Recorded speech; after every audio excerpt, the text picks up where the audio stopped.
הלב שלי פתוח, לא חשוב מוצא ורוח, אמא אגל לא בטוח, היידאית שלי, את אהוב אותי לנצח, זה כתוב לי על המצח, זה עוד ייגמר ברצח, היידה גזלים,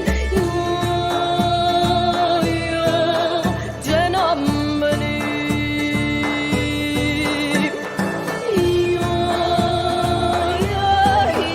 ג'נום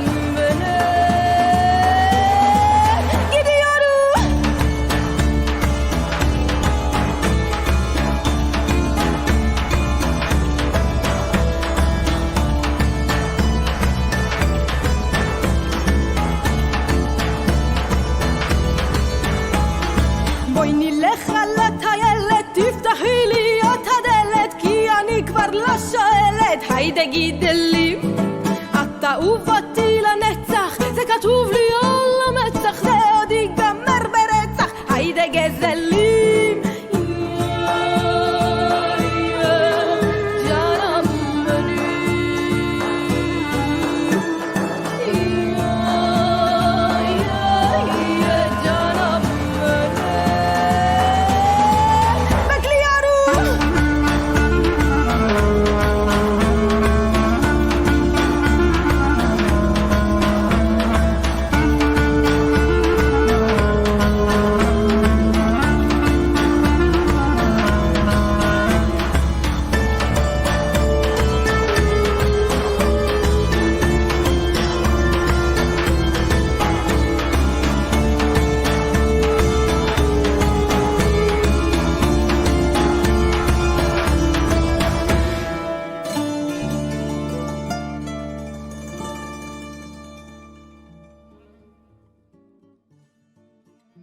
Merhaba. Hikayede sıra Anatolika ile kavuşmamıza geldi. Aslında planım bir filika alıp modifiye ederek istediğim tekneye çevirmekti. Konusu tekne alırken nasıl karar verilmesi gerektiği olan bir bölüm hazırlayacağım. O bölümde bu filika planını detaylı anlatacağım size. Sahibinden.com'da takip ettiğim birkaç filika vardı. İçlerinden bir tanesi aklımdaki projeye uygun görünüyordu ve fiyatı diğerlerine göre nispeten biraz daha düşüktü. Filika Kuşadası'ndaydı. Sahibini aradım. İlk sorduğum şey fotoğrafların doğru olup olmadığıydı. Doğru olduğunu, başka taliplilerinin de olduğunu, kapora yollarsam bana ayırabileceklerini söylediler. Eylül ayındaydık ve pansiyon dolu olduğu için hemen gitmem mümkün değildi. Ama tekneyi yakından görmediğim için ve daha önce çok kapora mağduriyeti hikayesi okuduğum için kapora yollamadım. Bir hafta kadar sonra bir fırsat yaratıp Kuşadası'na gittim. Teknenin sahibinden.com'daki fotoğrafları şuna benzer bir şeydi.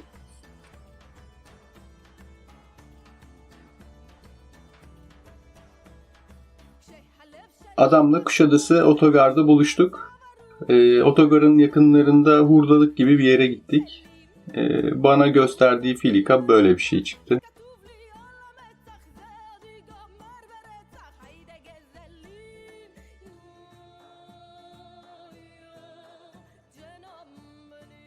Gösterdiği filika omurgası ortadan kırılmış bir hurdaydı. Pansiyonda çok yoğun geçen bir günden sonra otobüsle sabaha kadar yolculuk yapmıştım. Adamla tartışacak kadar bile enerjim yoktu. Bulabildiğim ilk otobüsle İzmir'e giderek en azından o günü değerlendirebilmek için filika satışlarının merkezi olan Ali Ağa'ya gitmeye karar verdim. Ali Ağa'ya araçsız gitmenin yanlış fikir olduğunu tecrübe ederek öğrendim. Limana inmek için ve sonrasında firmalar arasında dolaşmak için bütün bir gün yürüdüm diyebilirim. Sonuç fiyasko oldu. Kanunen filikaların liman kaydının yapılabileceği son günlerdi. Birçoğunun kaydını yaptırmışlardı ve çok yüksek fiyatlar istiyorlardı. Benim bütçeye uyanlar da çöp halindeydi. Üzgün ve bozuk moralle adaya döndüm. Başka birinin başına aynı şeyler gelmesin diye birkaç gün sahibinden.com'da uğraşarak Kuşadası'ndaki ilanın kaldırılmasını sağladım. Bu arada daha önce gördüğüm ama yaşından dolayı ilgimi çekmeyen Anatolika'nın ilanını tekrar gördüm. Fiyatı biraz daha düşmüştü. Bu sefer alıcı gözüyle bir baktım ve içimi bir heyecan kapladı. O sıralar arkadaşım Fırat Tekirdağ'da yaşıyordu. Gidip bir bakabilir mi diye rica ettim. O da sağ olsun yanına bir balıkçı dayıyı alarak baktı ve bana bir video yolladı. Bu videoyu gidip kendim de görene kadar herhalde 100 kere falan izlemişimdir.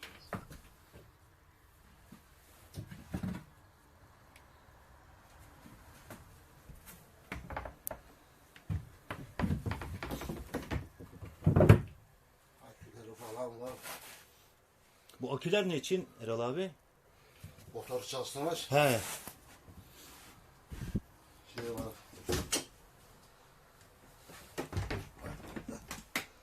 Şeyleri var. Dolap. Var. Eşkıyatı var da. Kendisi anlıyorsa işte bardak dizme şey. Güzel. He, burası şeyi, Yatarsın burada. Döşekler. kamerası.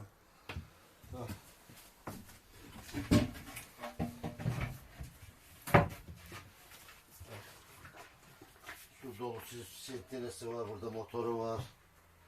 Bu ne işe yarıyor Erol abi? Bunlar ağırlık yapsın diye herhalde. He. Siltele. Yoksa var ya teşkilat sağlam da.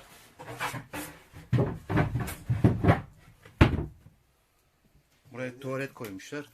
Evet. Tuvaleti var. Orada var bu sürü teşkilatların kıramasına.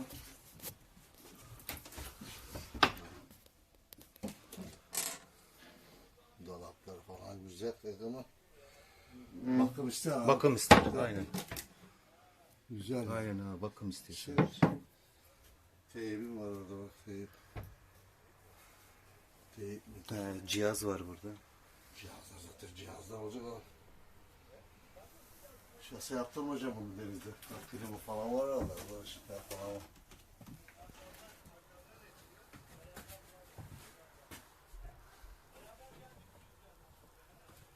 İçini çek abi. Aynen, burası oturma yeri. Orası yatak yeri. Burada da yatar, oturma yatar, burada da yatar. Aynen.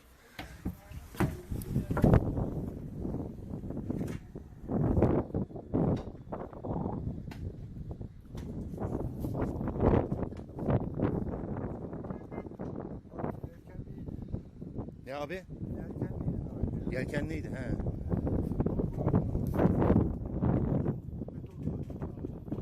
He.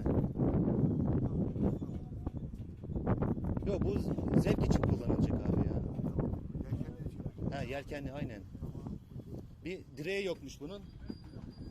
Bir tane direk, bir de motor koyacağız işte. He, o zaman ha, yelkenli olacaksa betonun kalacak o zaman. Anladım abi.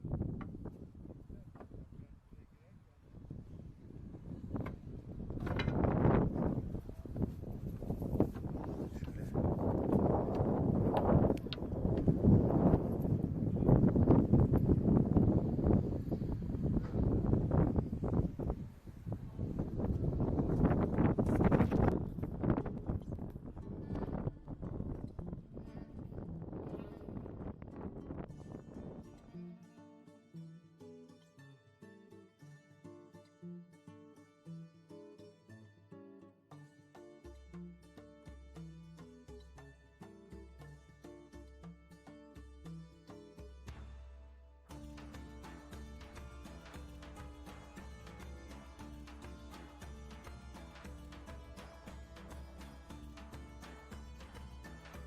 Bir hafta kadar sonra Tekirdağ'a giderek tekneyi kendim inceledim. Yakın sayılabilecek bir zamanda epoksi lamine yapıldığını öğrendim ve yaşıyla ilgili endişelerimden kurtuldum. Aklımdaki proje için biraz dar bir tekneydi ama denizci bir tekne olması için en boy oranı mükemmele yakın bir ölçüdeydi. Kamera içi yaşam alanı biraz dar olsa da her tercih bir vazgeçiştir dedim ve bu durumu da kabullendim. Geriye bir tek para işlerini halletmek kalıyordu. Tekne ile ilgili her gelişmede işin parasal kısmını güncel olarak paylaşmak istiyorum sizlerle. Çünkü hayalleri gerçekleştirme çabasının en önemli detayının parasal konular olduğunu düşünüyorum. Anlatacaklarım 1,5-2 sene kadar önce gerçekleşti ama tam da rahip krizinin olduğu dönemdi ve döviz kuru şimdikiyle aynıydı. Yani vereceğim rakamları güncel kabul edebilirsiniz. O sıralar 10.000 lira kadar bir para toparlamıştım. Planım 9.000 liraya bir filika almak ve gerekirse üstünü olduğu yerde kesip sadece alt kabuğu bir kamyona yükleyip adaya getirmek. Yavaş yavaş para oldukça üstünde çalışmaktı. Anatolika için en büyük sorun nakliyesiydi. Bulunduğu marina inşaat halinde olduğu için mümkün olduğunca çabuk bulunduğu yerden kaldırılması gerekiyordu. Fiyatının uygun olma sebeplerinden biri de buydu ayrıca. Ali Bey ile net bir şey konuşmadan önce nakliye araştırmalarına başladım. Teknenin salmasından ötürü özel dizayn edilmiş dorselerle taşınabiliyordu. Birkaç firma ile görüştüm. Tekirdağ Bozcaada nakliyesi ortalama 10.000 lira ücret istediler. Bu seçeneği eledim. Denizden başka bir tekne ile çekerek getirmek için bir iki tekne sahibiyle görüştüm. En uygun fiyat veren 7.000 lira dedi. Bu 7.000 lirayı ödemektense bu paraları alabileceğim geçici bir motor alarak tekneyi adaya getirdikten sonra motoru tekrar satmaya karar verdim. Ve bu fikir üzerine yoğunlaştım. Tekneden 33 beygirlik bir motor çıkmıştı. Minimum 25 beygirlik bir motor arayışına başladım. Yani 20.000 liranın altında motor bulmak mümkün değil gibi görünüyordu. Yavaş yavaş vazgeçmeye başladığım bir anda adada muhabbetimin olduğu bir balıkçı abi pancar koy o zaman dedi. Ben de pancar motor aramaya başladım. Bu tekne konusunda aldığım ilk hatalı karar oldu.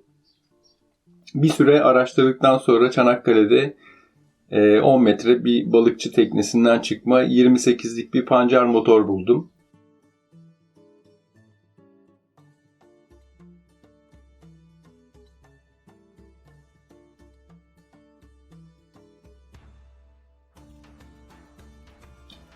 Motorun fiyatı şaft ve pervane dahil 4.500 liraydı. Denediğimizde zorlanmadan çalıştı. Şanzımanı da sorunsuz çalışıyordu. Sahibinden birkaç gün müsaade istedim ve Ali Bey ile görüşmek üzere Tekirdağ'a gittim. Bu arada 3 arkadaşımdan 2.500 lira borç aldım. 17.500 liraya tekneyi alıp motoru üzerine yerleştirip vinç masrafları, alım satım işlemleri, yol masrafları dahil bu paraya işi bitirmeyi planlıyordum. Hayatım boyunca evdeki hesabı çarşıya uyduramadığım çok oldu. Ama hiç böylesini yaşamamıştım. Detaylarını anlattıkça anlayacaksınız. Ali Bey ile çok güzel bir görüşmemiz oldu. Hiç pazarlık etmedik diyebilirim. Ali Bey tekne için 12.000 lira istiyordu. Var olan bütçeye göre 9.000 lira verebileceğimi söyledim ve kabul etti.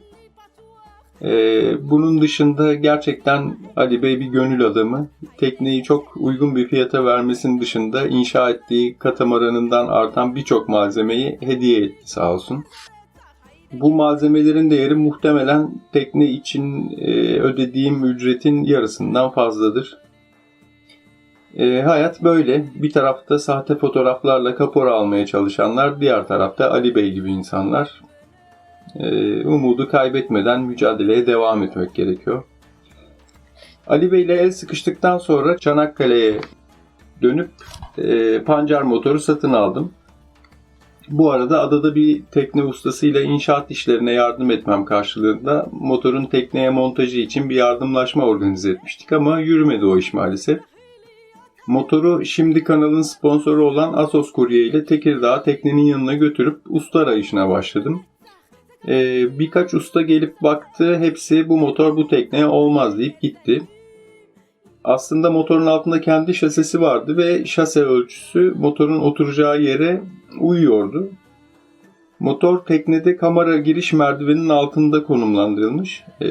Pancarın yüksekliği kurtarmıyordu ama geçici olacağı için önemli de değildi. Ama kimseye anlatamadım bunu. Motorla baş başa kaldım ve marinadan çıkmam gereken zaman hızla yaklaşıyordu. Ve kış da gelmek üzereydi. Hava her geçen gün biraz daha sertleşiyordu. Yani kul sıkışmayınca Hızır yetişmezmiş. Kara kara düşünürken bir haber geldi. Adanın çekek yerinde bir motor var. Bir bak istersen dediler. Motor 33 beygirlik bir Vetus'tü.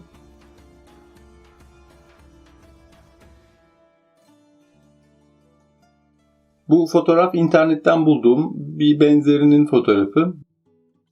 Anlattığım süreçte YouTube kanalı açma gibi bir planım olmadığı için çok fazla video ve fotoğraf yok elimde maalesef. Olanlarla anlatmaya çalışacağım hikayeyi size. Motor 9 metrelik bir gezinti teknesinden çıkmış. Teknede en son kullanıldığında pervaneye tonoz halatı dolanmış. Zorlamışlar ve şanzımanı dağıtmışlar. Yeni bir şanzıman almaktansa tekneye yeni bir motor koymuşlar. Motor çalışır durumdaymış fakat rektifiye zamanı gelmiş. Bu motorların yenileri çok pahalı. Güncel fiyatları 60.000 liranın üzerinde. Motor için 6.900 liraya anlaştık.